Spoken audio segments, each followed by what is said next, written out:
Hey everyone, my name's Kelly and I am from Financial Freedom by 40.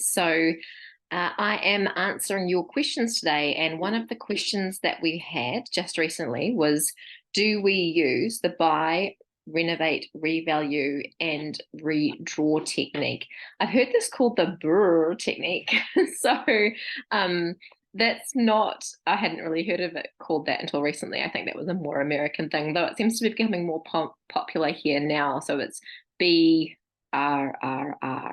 Um, yes, short answer is yes, that is the technique that we have used for our rentals.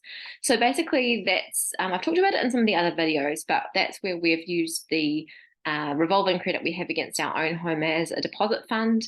And then we've used that we've then got finance to buy. So we've got some of our own money in the deal. Then we've also got the lending from the bank to pay for the rest. So our deposit comes from the revolving credit. The remainder of the lending at the start comes from the bank. And then our properties, we've chosen, the majority of them have required renovation at the outset. So what that means is that we've bought houses that we know we can add value. So by adding value, we're then able to, do the renovation and then go back and get another valuation done. And once the valuation has been done, we can then go back to the bank and say, look, the property's increased this much in value.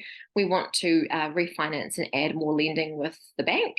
And that would be secured against the house that we've just renovated. So we then are able to, get that finance approved, provided all the numbers work out and everything with the bank, and then we get the money back, and then we put that money in cash back against our revolving credit to refund to ourselves the original deposit and renovation costs.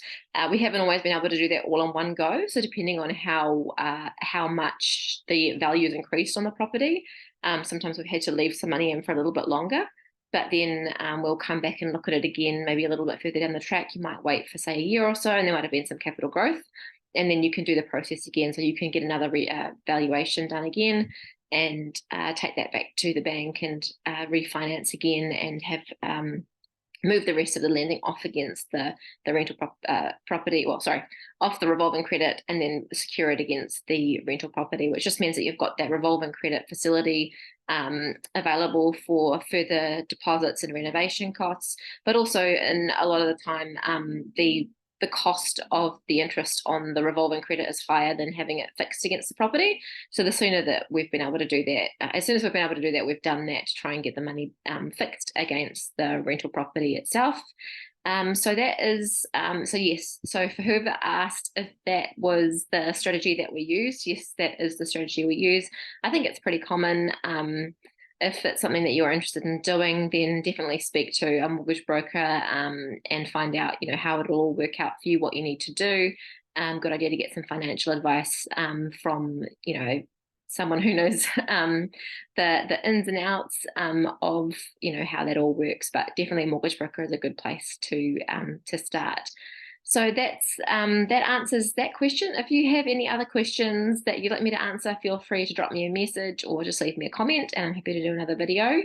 Otherwise, I will talk to you again soon, and I'd love for you to follow us along. So just feel free to click the subscribe button down below, and then you will get all of our upcoming videos. Have a great day and talk again soon.